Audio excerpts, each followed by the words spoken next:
Same. I'm with And, oh my gosh, it was a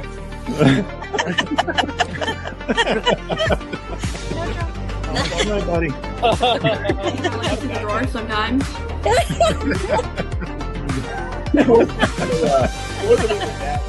They're just having the time of my life. Instagram pictures are together.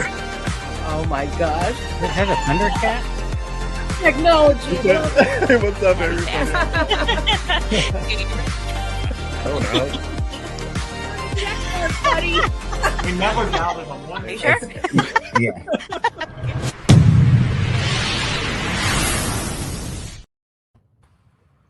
Hey, welcome in, everybody. My name's Ellie, Tennessee Treasures. You guys are on Launchpad, the Launchpad Reseller Podcast, Season 2. And I'm joined by Bob, Rocket City Reseller. What's up, everybody?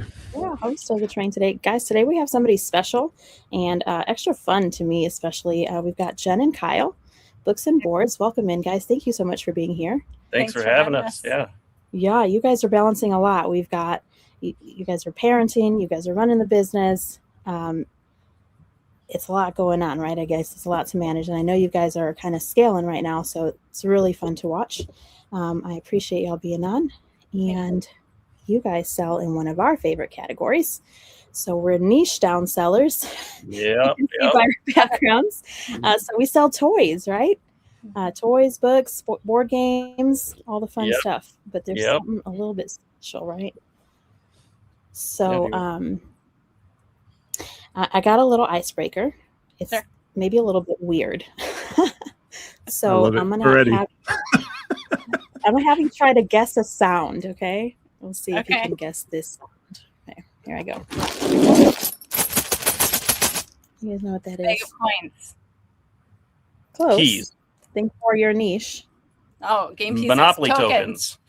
Look at this. Hooray! Whoa, where'd you get all those? Monopoly tokens.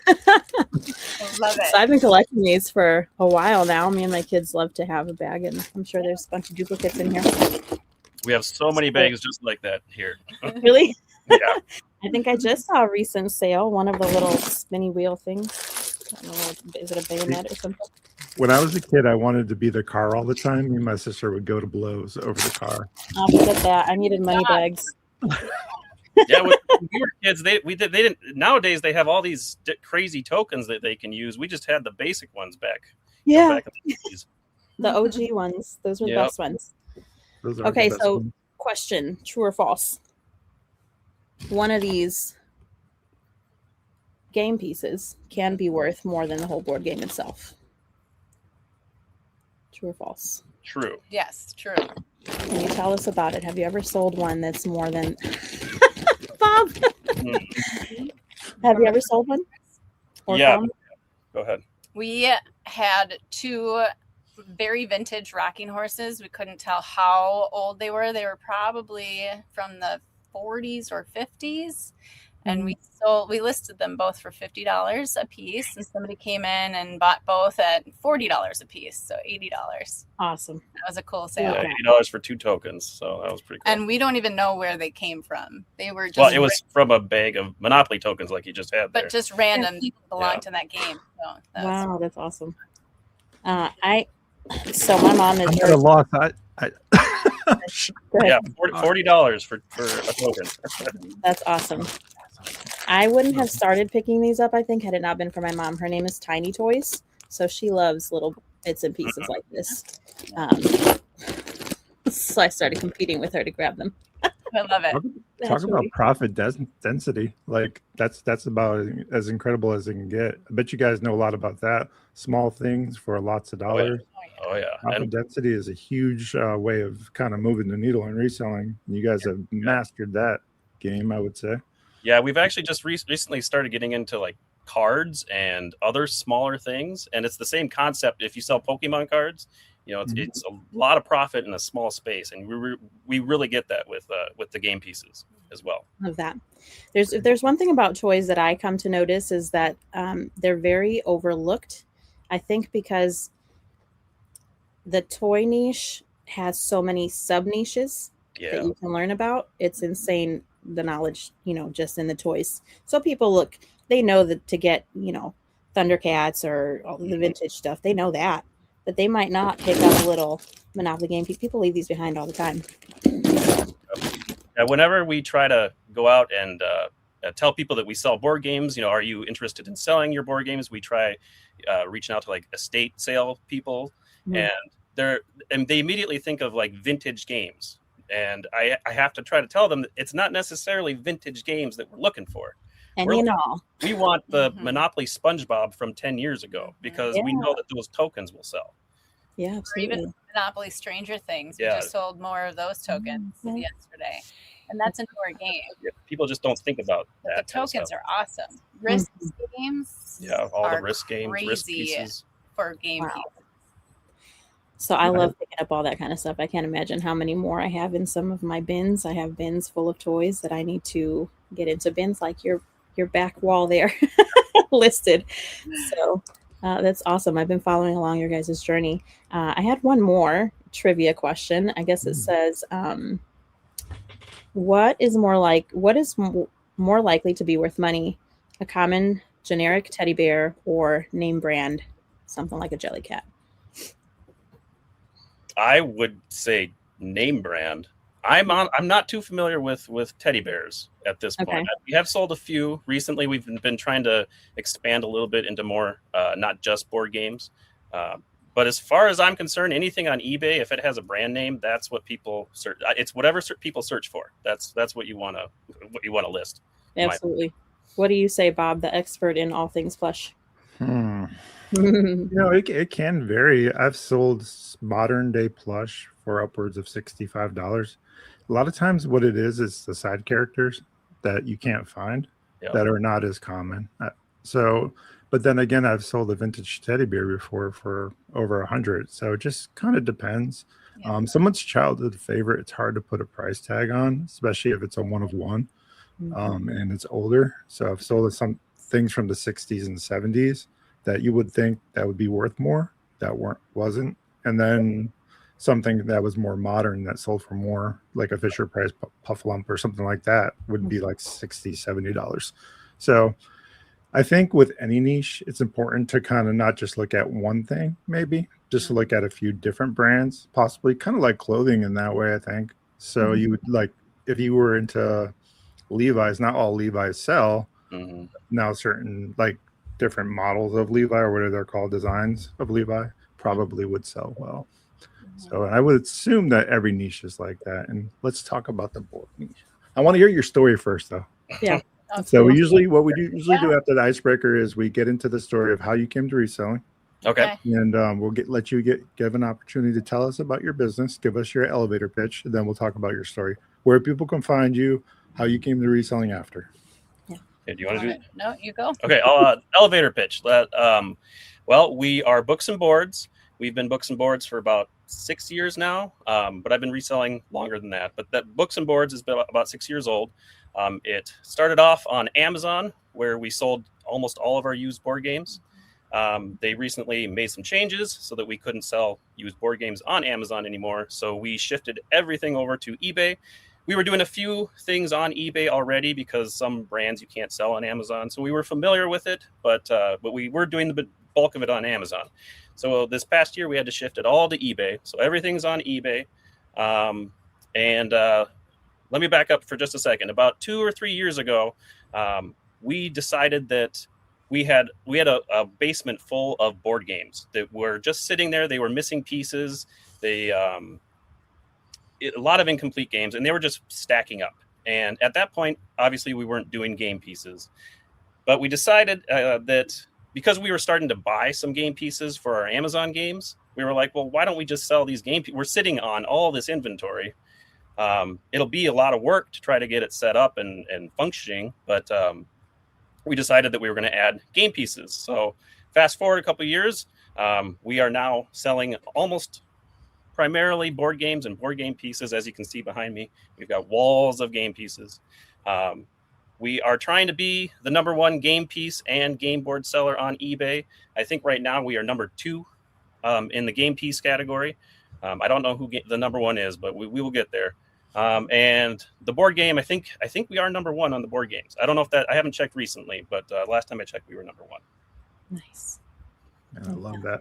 Let's talk a little bit about circa when did you start reselling? When did you find the love of reselling? Was it necessity love? Was it out of sheer desperate? Like, tell us a little bit more about what that was like initially for you for reselling. Well, okay, I grew up with a mom who thrifted all the time. She loves thrift stores, garage sales. My family had yearly garage sales growing up, so I kind of grew up around that. But I really didn't think about reselling as something I could do until it was about 2013. Yeah. And I was working a job. I was at a retail store, and they basically told me that you're not going to be able to make any more money doing this job. You either got to, go up to management or go out to corporate. And I was like, I don't want to do that. Mm-hmm. So, and at that time we had, we just had our second kid. So we were trying to figure out ways that we could be home more often. And I started listening to a podcast. I don't know if you're familiar with Pat Flynn. It's the Smart Passive. It was Smart Passive podcast, Smart Passive Income podcast. And he had this family on, and it was the reselling family. I think they're out in California. And they started telling their story about how they go into retail stores like Target and Walmart and take all their clearance stuff and then sell them on Amazon. And I was like, okay, well, I think I can do that. Like I've been an inventory specialist before, so I knew shipping pretty well. I'm like, I can do that. So I went, bought some things from a Target. I didn't make any money off of it, but I was like, oh, this is kind of fun. And so we got into that for a while. We were doing the retail arbitrage, sending everything into Amazon. And we got to a point where the retail stores started changing things up and we weren't finding as much. And we were doing some things at thrift stores because there was some new product at thrift stores that we could send into Amazon. But we always passed this board game aisle in the thrift store. And there were just so many board games. And I also grew up in a family that loved board games. So I was very familiar with them. My dad was familiar with them. At that point, I'd already brought him in and said, hey, do you want to do this with me? And I discovered that Amazon lets you sell used board games at the time. And so we just started going down the aisle, started picking up board games and realizing that not a lot of people knew that you could sell used board games on Amazon. So we just started loading up. We were sending in 30, 40. I ended up getting up to 150 games that I was sending in every week to Amazon. And we started getting our process started where my dad would go through the games because he enjoyed doing that. And then I would send them into Amazon. And and once we started doing that at the thrift stores, that's where I was like, I got to do more with this. I got to start looking at other categories. I love the hunt. I love going out and finding things. I love going into a store, seeing something that's, says $1 on it. And I'm like, I know that's worth $50. And I haven't stopped since. I love doing it. I know we're niched down to board games and board game pieces, but I still love finding all kinds of stuff. Love it. So, go ahead, Ellie. Go. Yeah, can you walk us through a timeline? What year? You said, well, I guess I'm not sure. You said 2019, I think, but did you start before that, or is that the year y'all started on Amazon? 2013 is when I started realizing that this was a thing. And then 2014 is when I started sending stuff into Amazon.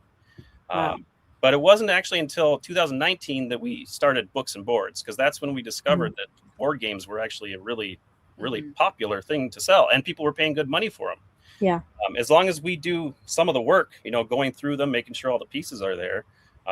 As long as we did that, people were willing to pay good money for games. And yeah. And back then you were doing board games and books and puzzles. Yeah, we were doing a lot of books, which is where the Books and Boards comes from. Started opening up to toys, but we didn't have our game system down. And I wasn't involved. I wasn't doing Books and Boards back then. It was just Kyle and Don. But when was it? 2 or 3 years ago, we decided we got to niche down to board games and figure this out. So we cut out all books, cut out all puzzles. I stepped in and started doing the game pieces while they're still cranking out and sourcing. And yeah, we really fine-tuned our board game process at that point. I can see you guys have an excellent system. And once we felt like that was ready, and then he's like, well, I have all these toys. Let's start let's start mixing these in. May Yeah, as well, right? books and all. Yeah. Yeah. So, but yeah, it's a process. That's for sure. Yeah.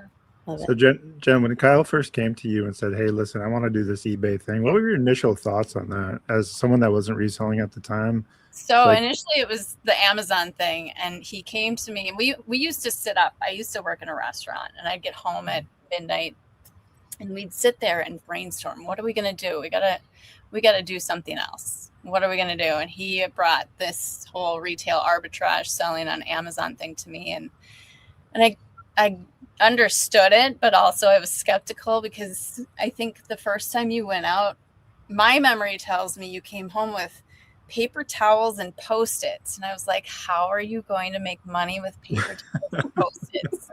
I love it. It was not Okay. not a good buy.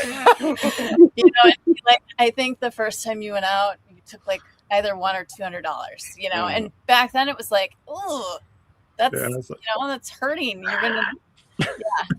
But then it turned into this system that him and Don were going out. And I remember piggy bank. Yeah, we're doing piggy banks. We did a lot of piggy banks. A lot of piggy banks. They were they were ceramic piggy banks. And People love those. I don't know. Yeah. they're just bringing them in and they're just selling like hotcakes. So I put the Amazon app on my phone and I'm watching this. I'm like, oh my gosh, you guys need help. So if the girls were napping, I'd stand in the office and I'd package piggy banks.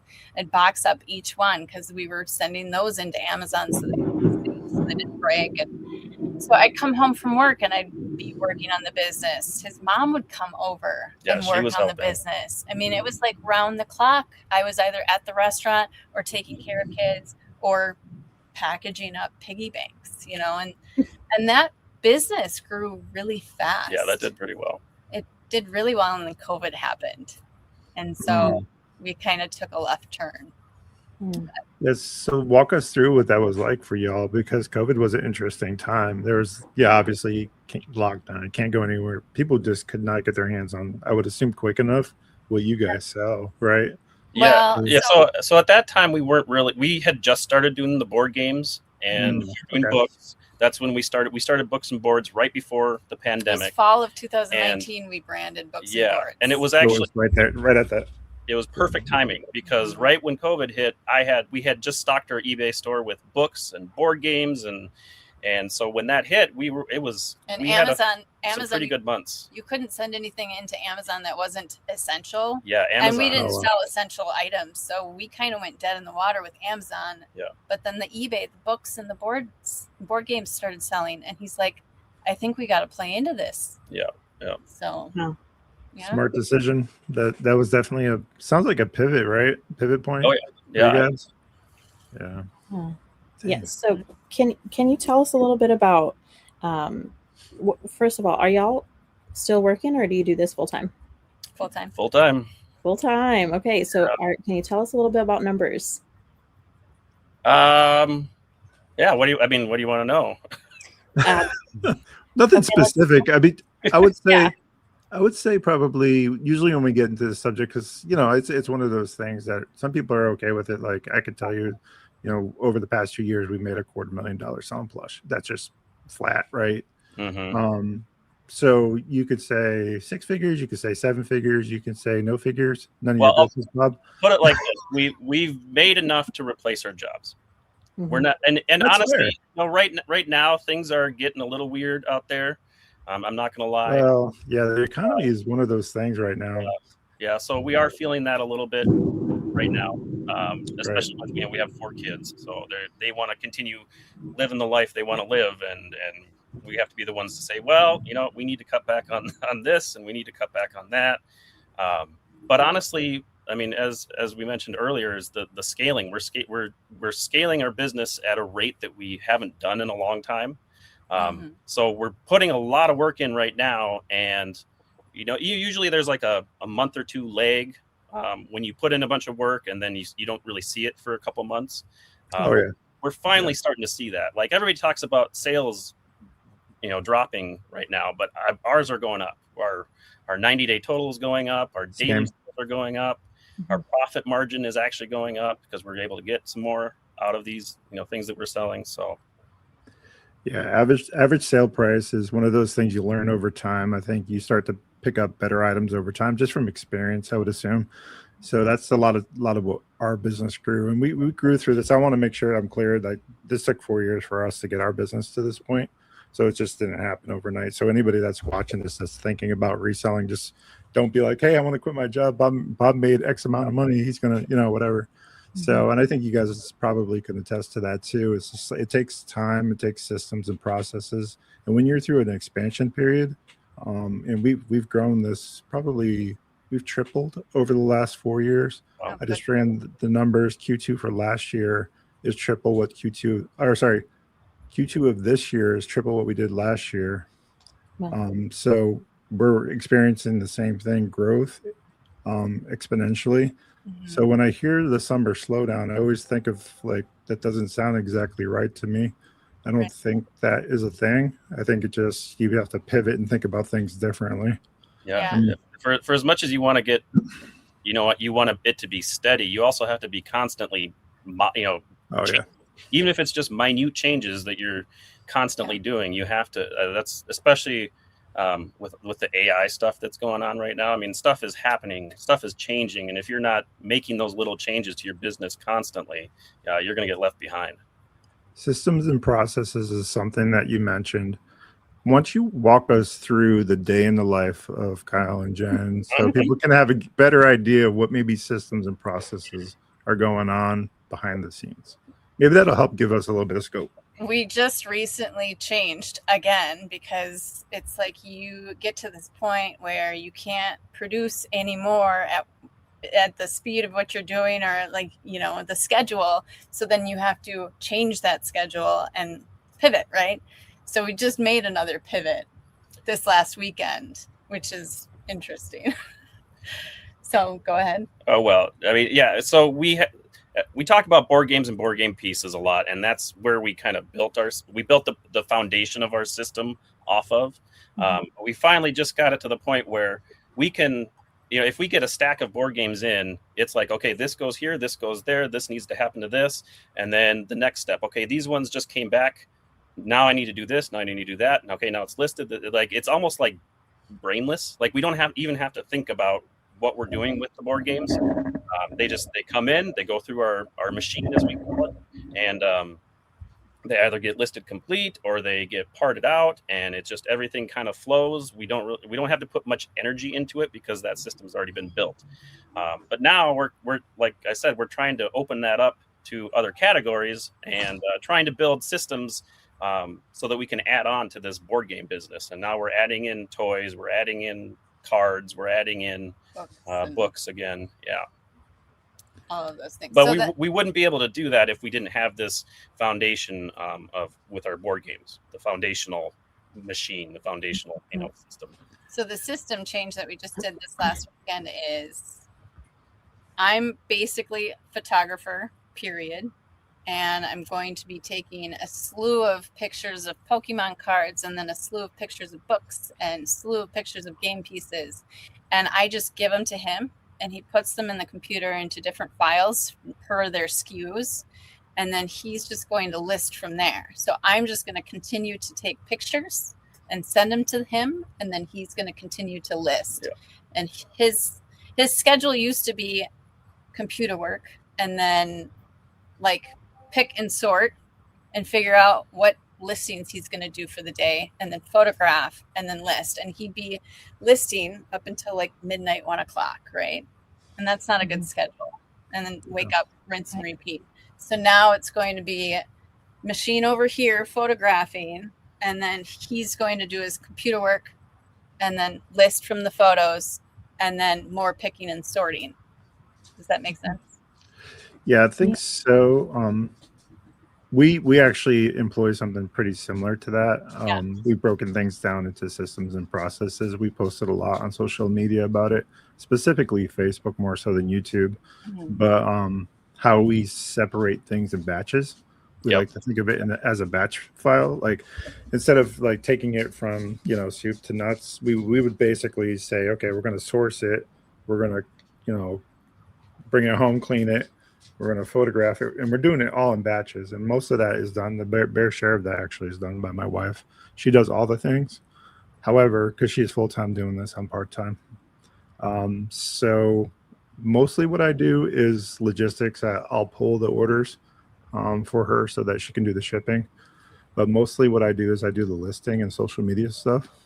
Okay. So, but I think we each know how to do the other's job. Yeah. But I think it is mostly her because she is full time doing this, and she's quick, which really helps. That's awesome. So being able to photograph quickly, I would assume, is like a superpower that you guys are really good at. Jen, what's your photo room look like? Like, are you in a light box? Are you like, what does that look like day to day for you? Yeah, so we have 2 light boxes actually. We've got one down here. This is the basement where I'll, part out games. Typically I work upstairs, but we've got another workspace down here, which is nice. This light box is about a 16 by 16. Yeah, it's small. It's small. It's meant for game pieces, but it doesn't work out when I'm, photographing game boards. So that's why it's just like up and down. The one upstairs is 3 feet by 3 feet. Yeah. It's pretty big. It's a 3 by 3. Yeah. So, but when you have a 22-inch board game, you kind of need that space. Yeah. I think mine's 24 by 24 inches, 2 feet by 2 feet. So I'm like, dang, that's big. It's big. It's nice, but it's a lot of bending over too because you got to reach the back of it. So there's that. But so currently, like if you were to walk into our office right now, we have bins of books that he sorted last weekend still that I need to finish taking photos of. We've got some bins of toys that have been sorted and separated. He puts those to the left of the light box, and then I just it's like a staging area. So I just stage everything that's ready to be photographed, and everything's kind of in its own pile. Our stack, we have a stack of board games, we have a stack of games that need to be parted out, and then we have a bin of toys, a bin of books, and it's all just right there, right by the light box, ready to be photographed. On the other side of the light box is the bags that we use, the poly bags. Everything that needs bagging, like especially the games, get bagged right away before they go into inventory. So it's just this whole machine system. Yeah. So do y'all have a daily goal for listings, and like how big is your store? How many listings do we have? We are going. I try to keep it under 10,000 because that's the store subscription we have. Because if we go over 10,000, then we start paying 10 cents a listing, which has happened recently because of all the listing that we've been doing. Yeah. But I think we just dropped right below 10,000 again because we've been selling a lot. So that's right around where we are. We're right around the 10,000 mark. 10,000. That's a big store. It's a big store. Our listing goal right now, we're trying to hit $1,000 in sales value a day. Listings. What does that look like for really games and pieces? 600. It's a lot of game pieces. So right. Like what's the average sale price? Like $1,000 in sales, 100 items a day? Yeah, it can be, especially. So if we have a lot of board games that we're listing, then we can hit that number pretty quickly. Quick. Yeah. But when we're talking game pieces or even like the smaller toys that we've been doing, it's 100, sometimes 150 listings. Wow, yeah. But it's like the because we parted out so many games, it goes pretty quick for us, and the listing process is very straightforward. We've got it down. We don't have to put a lot of thought into it, so they go pretty quick. But it's good that we're adding. I know that Pokemon cards don't add a lot. Some of them do, a lot of them don't. But the books, the cards, the toys, the toy sets, having that variety now is making it easier to hit those numbers. Yeah. Whereas before it was like you can only buy so many games in, a day. Yeah. And verify so many games in a day. And we used to say, how are we ever going to hit the numbers that we want to hit? Because our overall goal is 100,000 90 day. We'd love to be there. That's our goal. Right. So. Okay. Man, that's the kind of goal that I can get behind. Yeah. The growth engine, the volume reselling is something that we've talked about multiple times on this podcast, and also the flip side, which you guys can catch on Fridays. And I think we're this coming Sunday, we're going to do a live I think we're gonna pull the pin and we're gonna just go live. I didn't even tell Ellie yet. Nope. Ellie's just Ellie's like whatever. But so next Sunday, be on the lookout for that. But we've talked about volume reselling and how that makes a difference in your eBay store, and it's hard to explain that to someone that may be struggling getting 5 up a day. Yeah. The difference between that mindset and your mindset. Can you tell us what it was other than absolute need that is driving that? What's your thought process on that? Well, okay, I don't know if you guys know tech and sports, but when I was getting heavy into eBay, that's who I was listening to, and he always talked about niching down, and the benefits of it. And I mean, I kind of embraced that, and that's kind of what led us to kind of shed all the other stuff that we've been doing and just focus on board games. And by doing that, by focusing on one category, you can streamline your processes so much that you can start doing so many more listings a day because it's all the same. There's no thought process. Like I was getting, and this is even before AI listing was a thing where people could, spit out listings in seconds. Well, I could list board games in 30 seconds. Like if I had the photos, I could just go boom, sell similar off my own listings. I could go through a stack of 50 board games in 2 hours. Like it was so niching down. I think is on the process side is huge benefits. It's also big benefits on the selling side because you have a lot to offer people. We have people come in and buy 5-6 board games at a time. We have people buy 30 game pieces at a time. So it has so many benefits, in my opinion, of being able to just niche down and be able to just pump through listings. Cons of that, do you think? What would you say the cons of niching down are? Cons, I think, are what we have experienced this past year because of AI listing. I think a lot of people are listing in categories that they're not necessarily familiar with. So we're seeing a lot of people listing, but like I saw people listing board games with like 3 words in the title, and I'm like, and so we're just seeing a lot of that. And I'm, obviously I'm not afraid of competition. It is what it is. It makes us stronger, right? When you have more competition, but it definitely highlights just how easy it is for people to put things up now, and Yeah, so I'll give you a real world example from my 9 to 5. I'm not a full-time reseller. I'm a part-time reseller. I'm a software engineer. I recently had a client come to me and with code that said, "Have you tried this?" I've never once in my 30 years doing this whole thing have I ever had that happen. So that's the difference between the world we're living in with AI. Everybody automatically is a subject matter expert, for the lack of a better word. So they come to you with the most outlandish stuff. They don't know where to put this, where to kind of dial into that. Mm-hmm. What do you say to that at the time? And now we're seeing that in all aspects, not just reselling. We're seeing that everywhere. So AI is both helpful and also deceitful. Yeah. You can't trust it for anything. And I know for a fact because I work with it every day, as predictive analysis, large language models, all this stuff. That's what I do for work. So, yeah. To get back to the point, though, there's so many people, and we were just doing board games and board game pieces. It really kind of forced us to maybe rethink exactly how we're doing things, and instead of trying to say that we don't like this new stuff and we're just going to complain about it, we were like, what? Why don't we join in? Why don't we try to use some of these AI tools? Why don't we expand we've got our board game system down so well. Why don't we use these tools to get into other categories and really try to blow up our business? And that's what we're doing right now. It sounds like adjacent. Ellie, what do you think? We've been selling toys for a while. Adjacency, like, do you ever think to yourself, I sell toys, what would the next logical thing be to sell? I'm not sure if she's frozen. Can you hear me? I'm not sure I can because hear you, but you're frozen. yeah, I see I'm frozen. I might have to exit and enter. Okay. I know for me it's tricky because I want to sell everything. Hmm. I want to pick up all the stuff, and I have been a little bit lately, but Mm.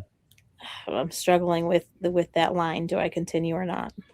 I'm always fascinated by everything reselling. I'll let Ellie, if you want to back out, Yeah. and come back in, we could try that. I'm always fascinated by the everything reseller because I always wonder if we came out of our niche, would it hurt our overall business? And that's a concern, I think, right?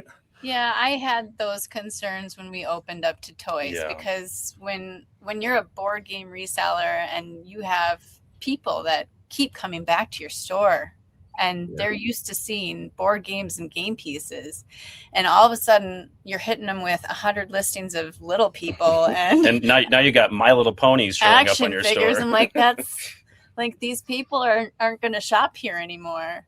And I mean, I then dissected our sales for the next 2 weeks, and I said, see, this is why.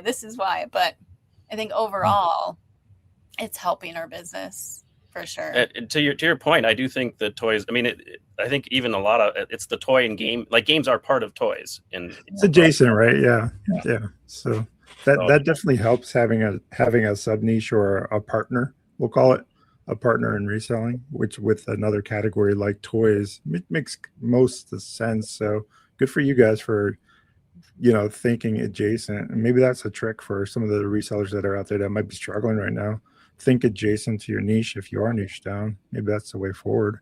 Yeah. I mean, it's really no different than a clothing seller adding shoes to their, their shirts and pants. Yeah. I'll tell you what, those clothing resellers, it's one of those things I've found some people are struggling and can't figure out how to sell them. And other people are just like Cougar's Corner. I don't know if you guys follow them on Facebook and YouTube. They do the podcast. Yeah, we do the YouTube, or we do the podcast with them. And I see them selling some of the same stuff that people are struggling to sell. And I often wonder, what exactly is that's causing that? Well, it's funny too, because I've had people reach out and say, oh, you sell that board game? I can't get that to move on my store. It's been listed for 60 days. And we have sold like a dozen, in the last 60 days. So I wonder what's going on with the algorithm in terms of. Yeah. Are they like signaling you out because you are niche down and you sold a certain quantity? Is it then gated maybe perhaps towards your favor? I always wonder that about eBay. I think there's definitely potentially that with eBay. I do think that there's also a lot of things that people don't do with their eBay stores that a lot of the tools that eBay offers, like the offers, like the markdown, the sale events, and all there's the coupons.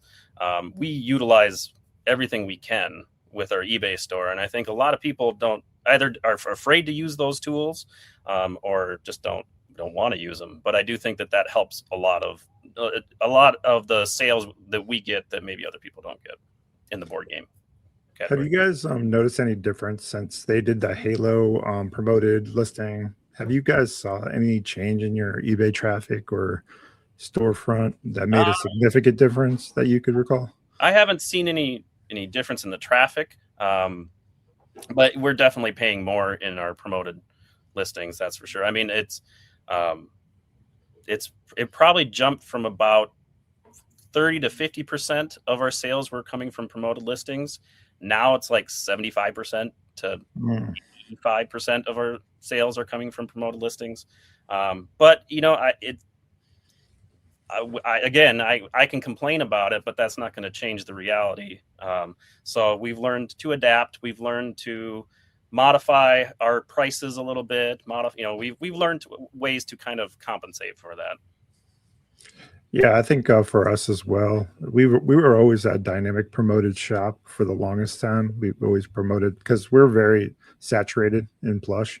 Yeah. So there's a lot of it out there. So what made us different at first, and we were selling volume, I tell you, it was flying off the shelf.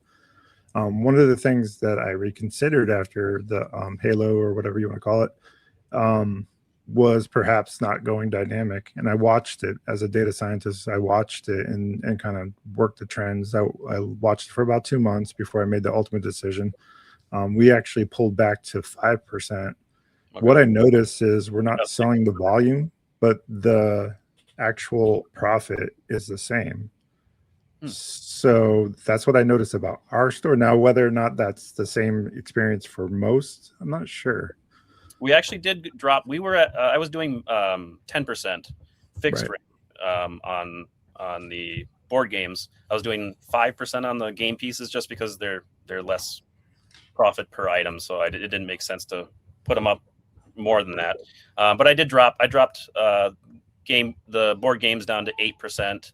And for a while there, I was doing game pieces at like 3%, and it didn't really seem to change much in terms of like volume of sales. So you guys cross list at all? Not yet. Not yet. So my first thing that I was tackling was AI listing using AI software to list. But my next thing is going to be cross listing. I've hear a lot about Nifty. So I think that's the one that we're going to go with. And we have sold a little bit on Mercari in the past.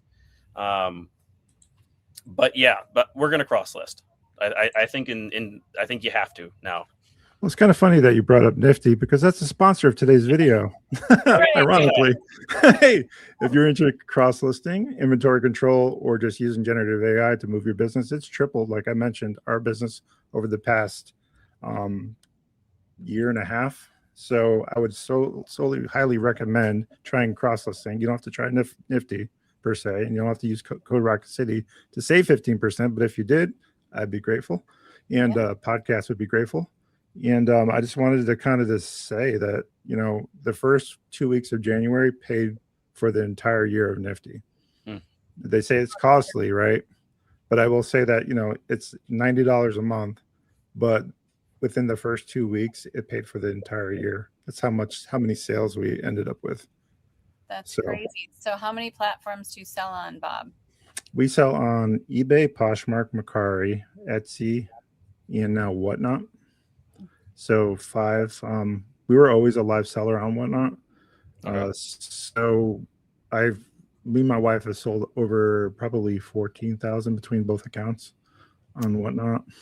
And also just now bringing stuff out of the marketplace. Since integration, they just recently integrated with Nifty. I think we have like 27 just static lists that sold through. And I was static selling on there already. I sell a lot of Funko on Whatnot. So it's been a game changer for us. I highly, you want to get to that number, that magic number that you're. Yeah. I think it's just one more click for me to get you across 5, maybe. Yeah.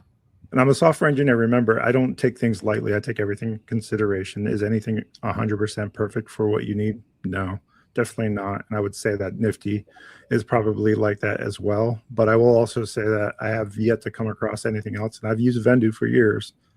Okay. And I'll leave that for another podcast. My experience with Vendu. I don't want to do that in this one, but I will say that for the record, that Nifty is flawless. It delists your items when they sell across platform. So it's been a real game changer because there's no more, unless somebody sees something through like Google search and buys both items within 10 minutes of each other. That's the only time you'll ever really have a problem. So yeah, it's been a game changer. Yeah, because I looked at other ones in the past, and that was always the thing that I was like, I just can't risk double selling something. I don't want to risk our accounts and our reputation and all that. But it sounds like some of that's been figured out now. I would say that Vendu, I will just say that we almost lost our eBay store because of it. And I know I said I wouldn't talk ill will about Vendu, but it's important to understand that it cannot, for whatever reason, stay connected to their backend through the API to be able to reliably delist items. At least that was our experience at the time. Now, this was a year and a half ago. Maybe they've made changes since then. Right. But to the point where we were probably maybe a month away from losing our account for unfulfilled orders. So, and we went from that to top rated plus over the past year and a half using Nifty. Yeah. The data doesn't lie, right? Right. So, but I appreciate you guys letting us talk about Nifty.ai. It really has made a difference for us. And I'm sure it can for a lot of people. I highly recommend cross-listing or diversifying. I mean, just like if you were to play the stock market, right? You wouldn't put everything in one portfolio. You would kind of want to put things in different ones. Right.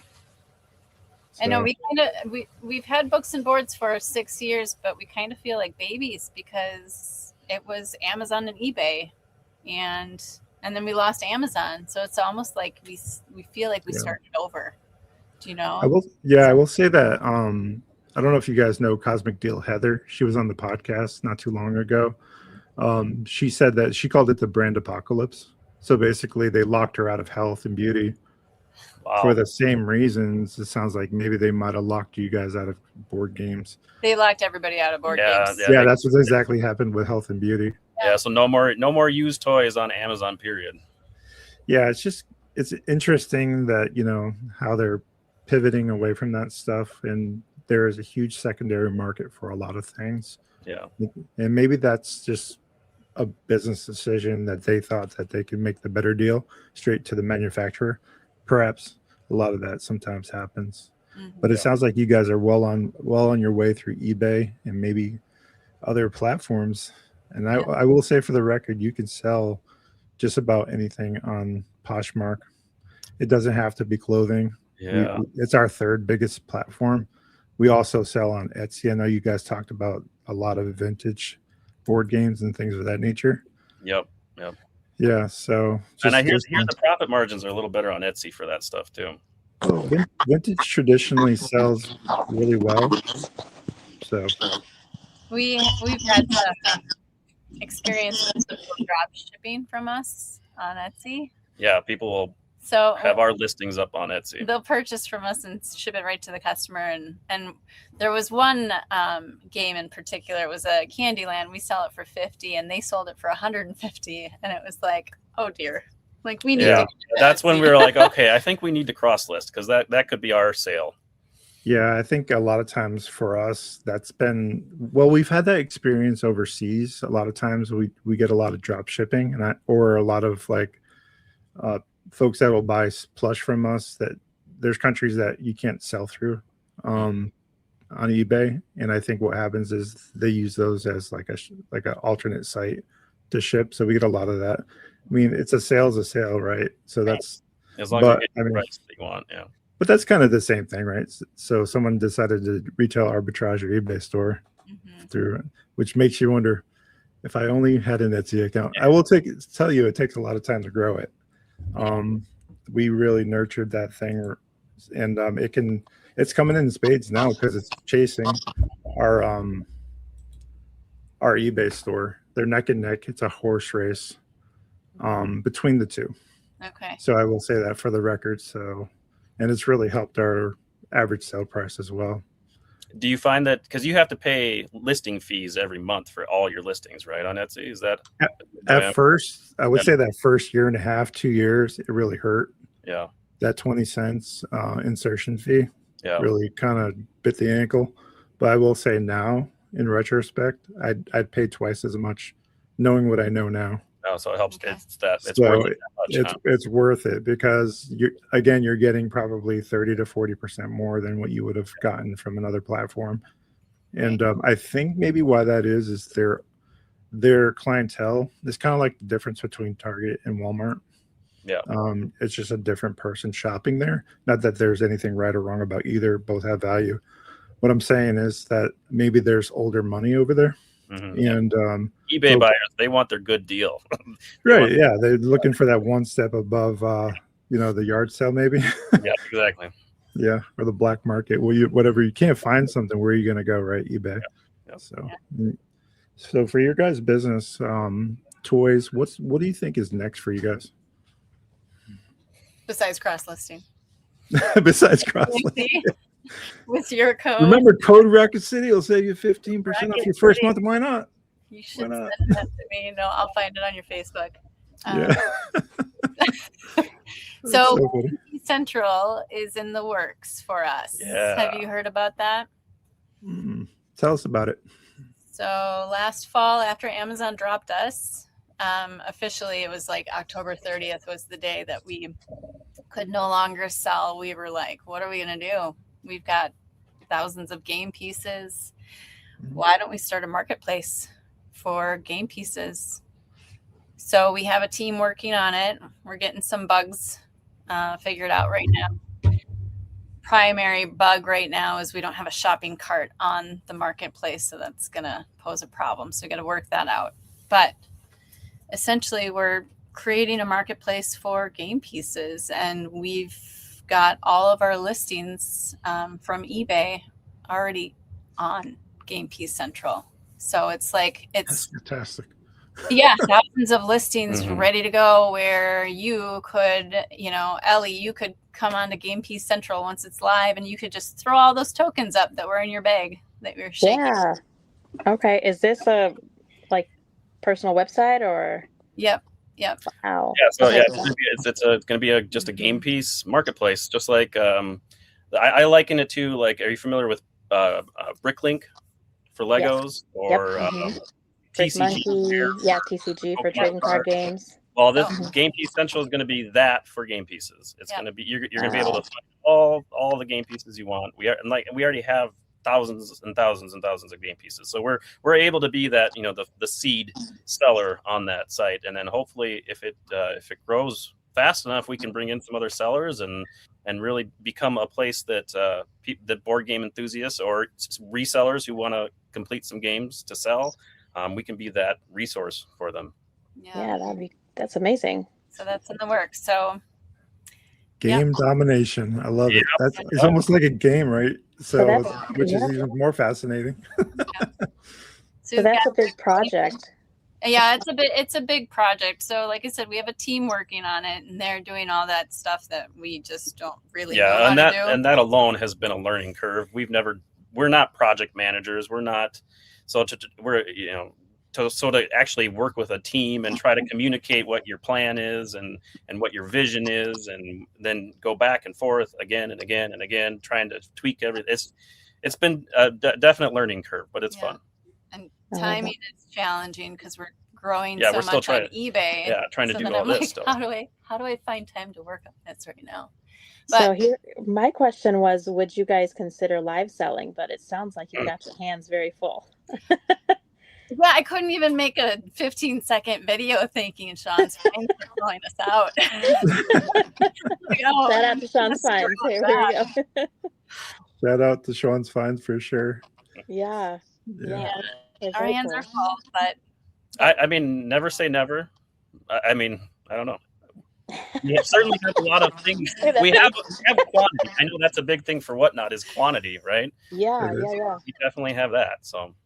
So so I sell live on Whatnot. Sometimes I struggle though, where Bob sells or used to sell plush in the plush category. I would try selling in the toy category, the hard toys, the other toys, I think is what we sell under. I find it hard because I can't run all of these pieces. I don't have enough people in the room to generate interest for LPS, and maybe some of those bigger names will draw people in, but it's just too many different, I think, sub niches that I don't hold the audience that I want. So it's kind of difficult, I think, in the toys. In my opinion, I've only ever sold under other toys and plush.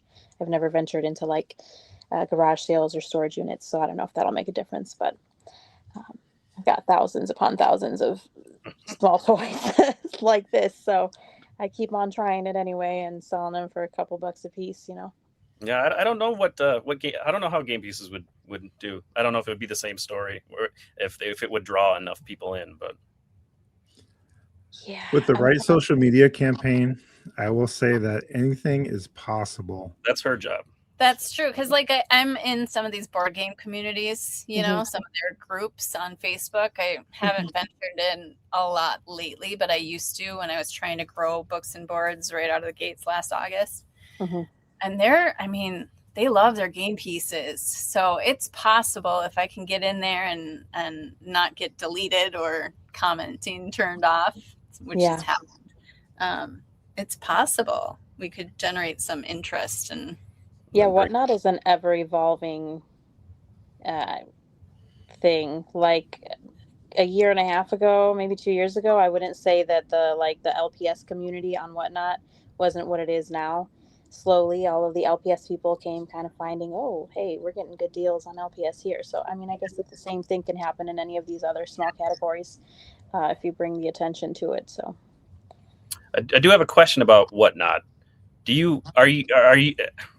One thing that's always kind of I've been hung up about with Whatnot is the lower profit per item.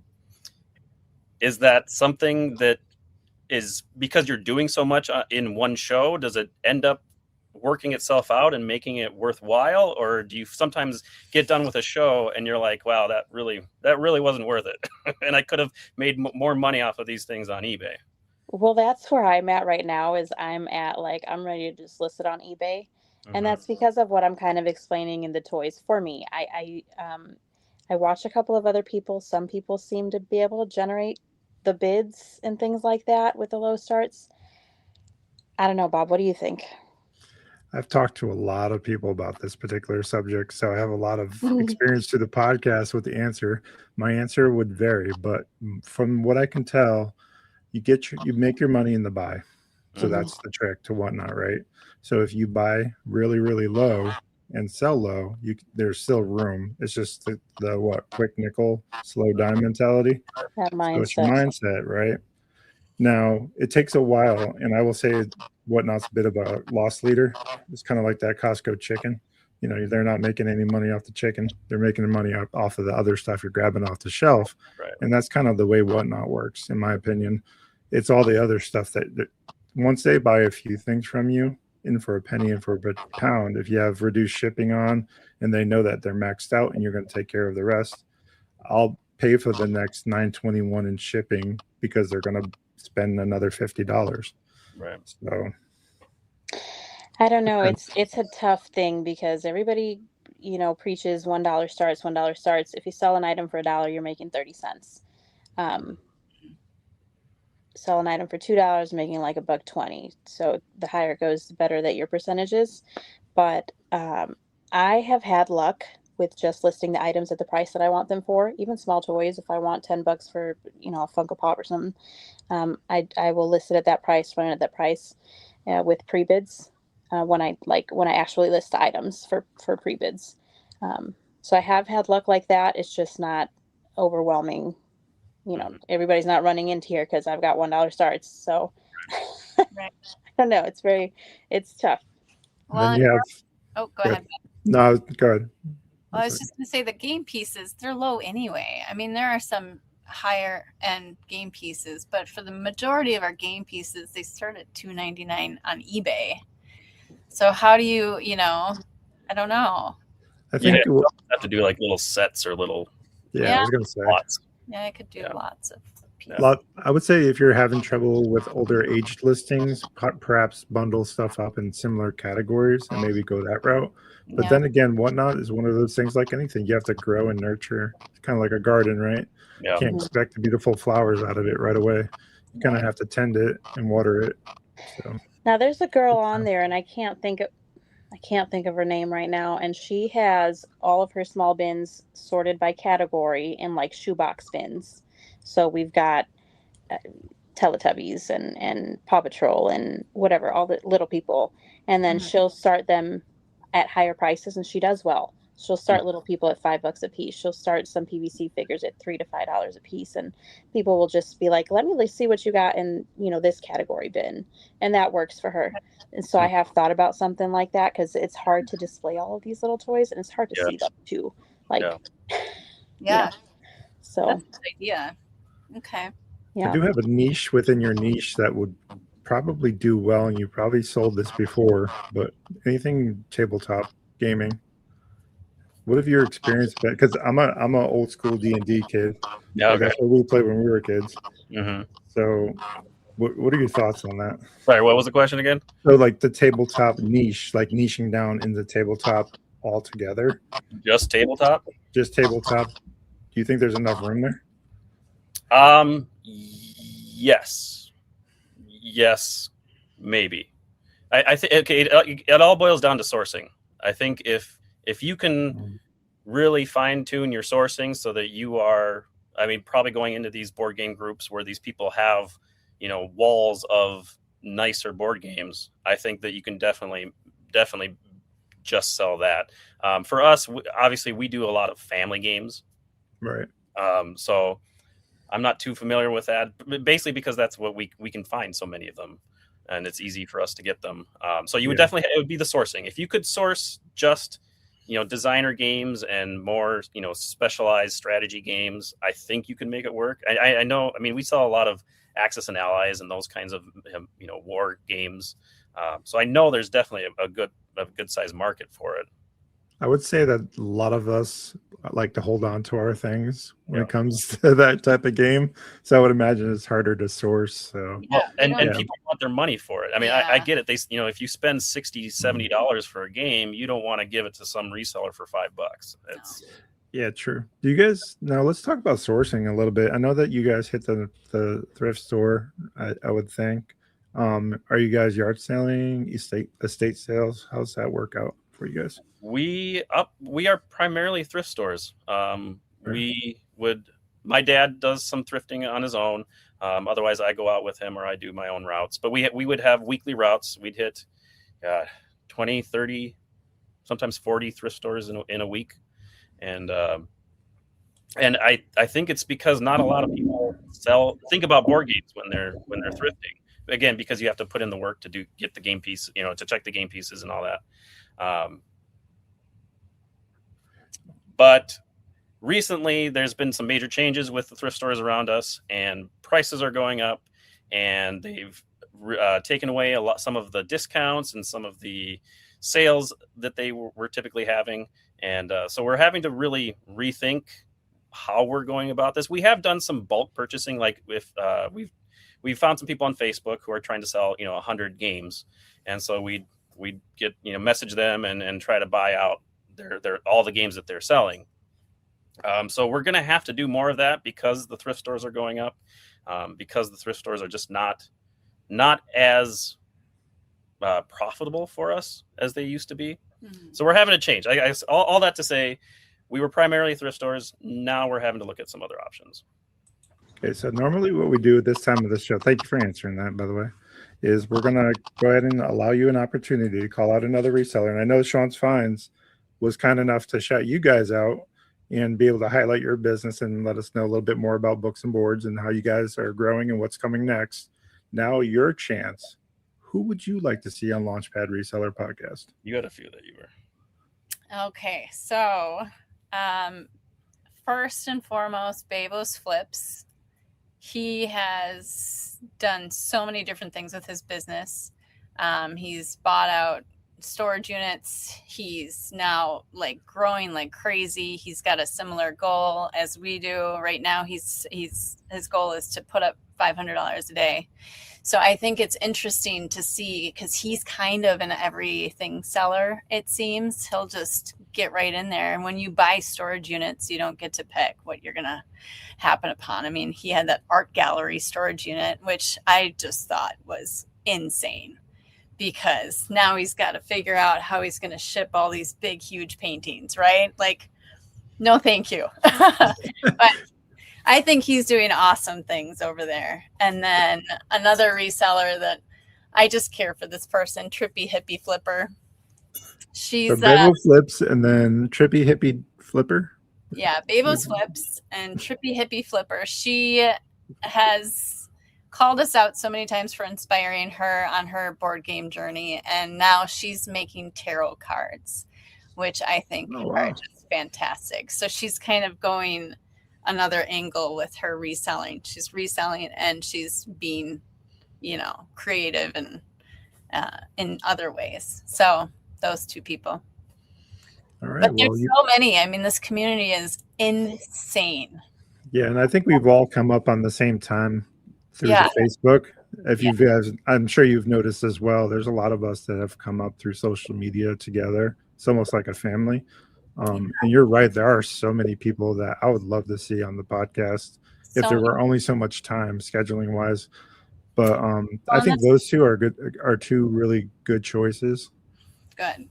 I know it's like we're so crazy busy over here. I post on Facebook, but my ability to like find the time to scroll and support other people is not as much as I want it to be. So I feel like my feed is like I get 3 people in my feed.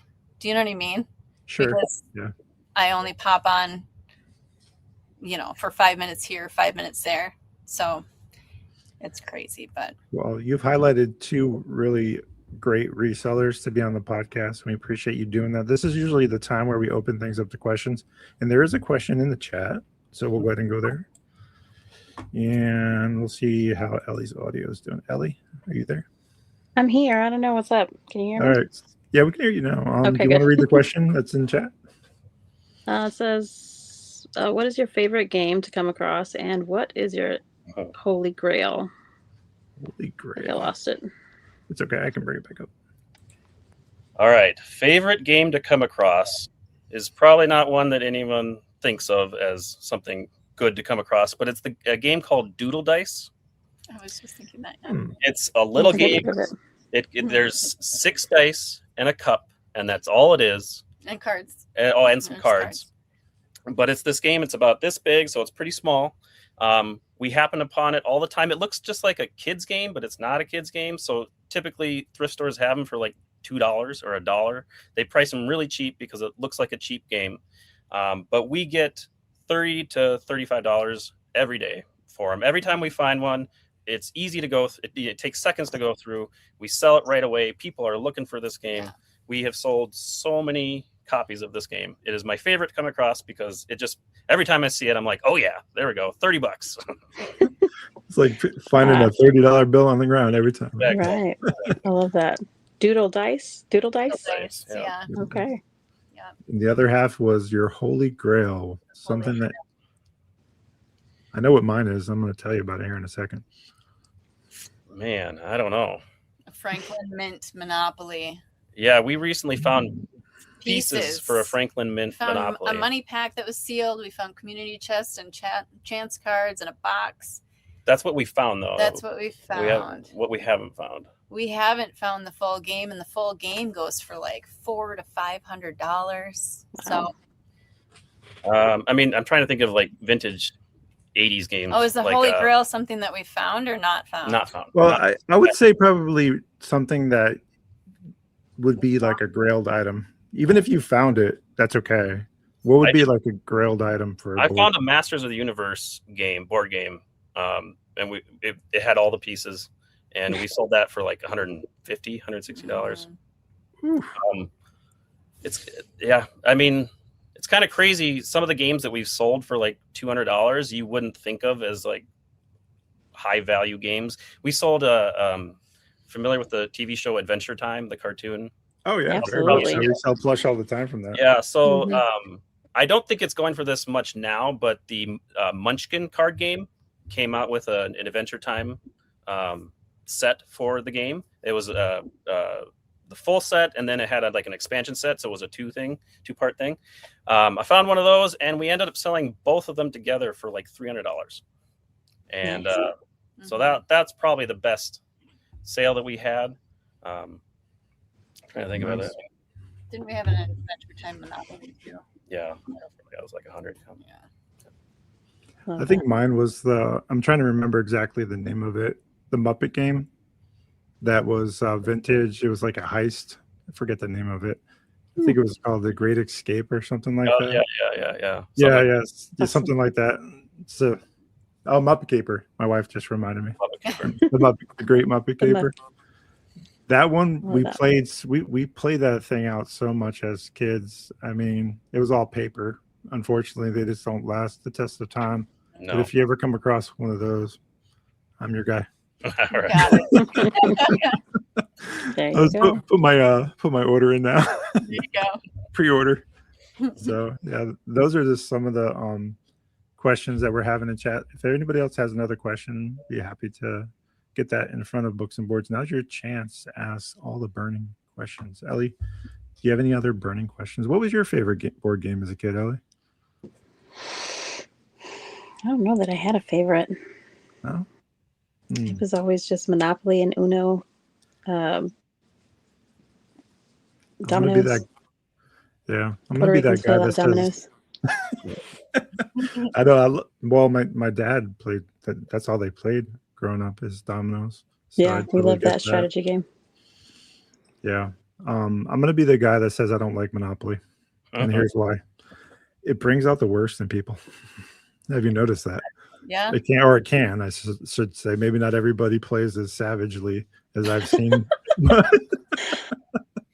What are you guys' thoughts on Monopoly? We had a round last Thanksgiving. I definitely enjoy selling Monopoly games more than playing it. Enjoy playing. Yeah, it's a long game too. So I homeschool, so I use it as a homeschooling tool. It's fun to play. It's ridiculously long, but the kids get a little bit of a gist of like, what is the Monopoly, and because they're asking all the questions and just strategize.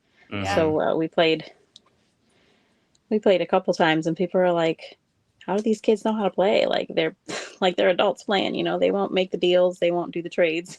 Oh, that's great. We've gotten our kids into Catan. So it's a lot of resource, communication back and forth. So. Not doing trades. Yeah. Yep. Teach them to be tough. Yeah. Business people, right? Mm-hmm. So I do have one last question for you. You guys also have 4 kids. I have 4 kids. Running this business, especially at the scale that you guys are, like, that's my goal. I barely started listing last month. I think I'm about 300 listings now. So